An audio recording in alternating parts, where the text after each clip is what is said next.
Agora 2h09 no horário de Brasília. Vamos acionar o Ivan Brandão. Continuamos falando sobre o tarifaço, mas agora especificamente sobre o suco de laranja. O tarifaço de Trump pode gerar prejuízo de 4 bilhões de reais no setor. Ô Ivan, mas nessa conta aqui já tá valendo também aquela tarifa de 10% lá do início do ano, no começo do semestre?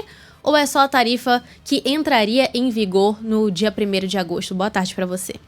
Boa tarde, Isa. Boa tarde, Alexandre. É mesmo, né? Tem uma tarifa lá em abril lá de 10% que já tá contando. Os produtores de laranja, nesse cálculo que eles fizeram, eles estão fazendo uma soma, né?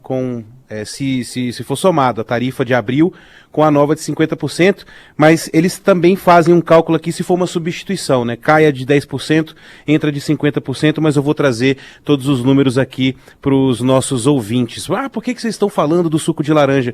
Só para ter uma ideia, antes de eu vir com os números, né? Eu procurei ali uns dados, Isabela, Alexandre, da Embrapa referentes a 2024. E não que jornalista goste de fazer muita conta, a gente sabe que não, né?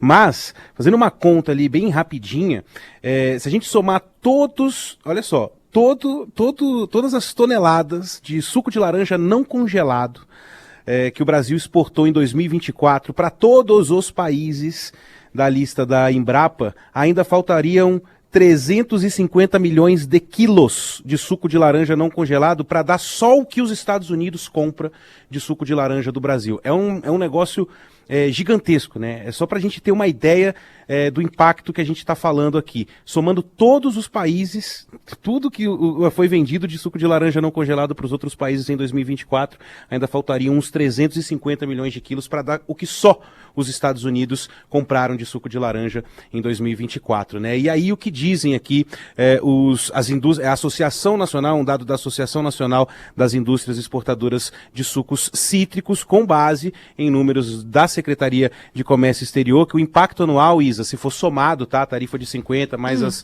a de 10% lá de abril, é um impacto anual de 792 milhões de dólares pagos em tributos. Isso daria 4,3 bilhões de reais, é um aumento de cerca de 456% em impostos pagos na safra de 2024 e 2025. Tem produtor, Alexandre, já falando em deixar a fruta no pé e apodrecer lá, porque não tem o que fazer, porque você gasta dinheiro para colher e não tem para quem vender. É uma situação realmente muito delicada. E aí o cálculo está considerando justamente o desempenho dessa safra que acabou de se encerrar no final de junho, incluindo as tarifas de acesso ao mercado americano. Então a gente tem essa conta aqui, o total de tributos pagos pelo setor para entrar nos Estados Unidos deveria saltar, ou deve saltar, de 393 milhões de dólares para 1 bilhão e 300 milhões de dólares. Quer dizer, se você somar tudo aí que o Brasil vende de suco de laranja, ainda fica muito longe do que é vendido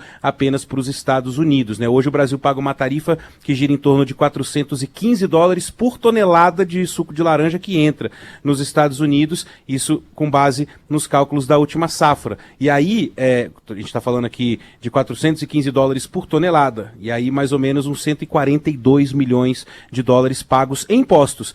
E se a nova tarifa realmente começar a valer, aí a gente teria esse custo pulando de 142 milhões de dólares para 792 milhões de dólares por ano. Não há conta, não há economia que sustente exportar para os Estados Unidos dessa forma, né? Muito dinheiro pago em tributos, e a gente viu aqui recentemente reportagem da Reuters, inclusive, falando, mostrando que tem produtor que vai desistir de colher a laranja, vai deixar apodrecer no pé. Impressionante. E aí, Isa, a pergunta que você me fez, mesmo que essa nova tarifa seja substituta, né, a de 50% substitua a de 10% e não se some a de 10% que já existe, ainda assim seria um impacto gigantesco. Eu estou olhando aqui, 635 milhões de dólares por safra, seria ainda um aumento no pagamento de tributo de 346% em relação ao cenário atual. E aí, como eu mostrei aqui com os dados da Embrapa, é exatamente o que diz aqui a Associação dos Produtores, das Indústrias Exportadoras. Não há, pelo menos em um curto prazo, mercado com capacidade de absorver esse volume adicional. mesmo você, Isabela Mota, que gosta de tomar o seu suquinho de laranja aí, e resolvesse dobrar ou triplicar aí o consumo, não tem jeito, gente, é muita coisa. E só um detalhe, né, para se somar a isso, a gente estava falando tanto aqui que não estava tendo muito diálogo, né, entre Estados Unidos e Brasil, mas a apuração aqui do nosso Túlio Amâncio, e trouxemos aqui mais cedo também, houve de fato, agora oficialmente, um telegrama diplomático enviado pelo encarregado de negócios da Embaixada dos Estados Unidos, ao encarregado de negócios da Embaixada dos Estados Unidos, o governo brasileiro pedindo oficialmente para tirar dessa taxação de 50%, desse tarifaço, as áreas de aviação e de alimentos também, mas é algo realmente que pode gerar, aí a gente está fazendo um recorte, né, na questão do suco de laranja, que uma situação muito, muito, muito complicada. A gente está falando quase 500% a mais de tributos pagos pelos produtores brasileiros. Ivan, nem se esse suquinho de laranja virasse quase água aqui, né? Se a gente ficasse tomando como água, a gente conseguiria consumir num curto período de tempo esse mercado, absorver esse mercado, sem contar que o suco de laranja que a gente encontra no supermercado, não aquele que você vai comprar direto ali do produtor, você compra a laranja, faz ali seu suquinho, aquele já de garrafa, que diz que é 100% suco, não é barato, não é um produto barato. Não. Pergunto aqui para os nossos ouvintes de outros lugares do país como que tá o preço de 1 litro de suco de laranja integral, aquele 100% suco, na sua região. Aqui em São Paulo, média de R$20, você encontra uma garrafinha daquelas 100% suco. Não sei como ficaria, vale a gente colocar na ponta do lápis também. Com gominhos ou sem gominhos? Ai, sem gominhos. É rapidinho aqui. Eu não sei realmente como é que tá o preço do suco aqui pra gente, né? Pro mercado interno, Isa e Ale. Mas dava dando uma olhadinha, porque recentemente a gente fez as nossas reportagens sobre o morango do amor. Não é que tenha muita gente fazendo a laranja do amor, mas todas as laranjas, pelo menos na Ceasa aqui de Brasília, né? Do Distrito Federal, não sei como é que tá aí na Ceagesp em São Paulo, mas todas as laranjas com preço caindo. A laranja pera que é boa, né, de fazer suco. Laranja lima, a laranja Bahia que faz suco para criança, né, que é mais docinha. Todas elas estão com o preço caindo. Então, assim, se você tá pagando caro no suco aqui no mercado interno, a gente não tá falando nada a ver com tarifaço. Mas se você quer comprar o suco, tá mais barato comprar o saco de laranja do que ir lá na loja e comprar ele geladinho, viu, Isabela? Fica a dica aí pra você. É um processo a mais, uma garrafinha a mais, tudo que você põe aí na ponta do lápis. Valeu, Ivan. A gente volta a se falar amanhã.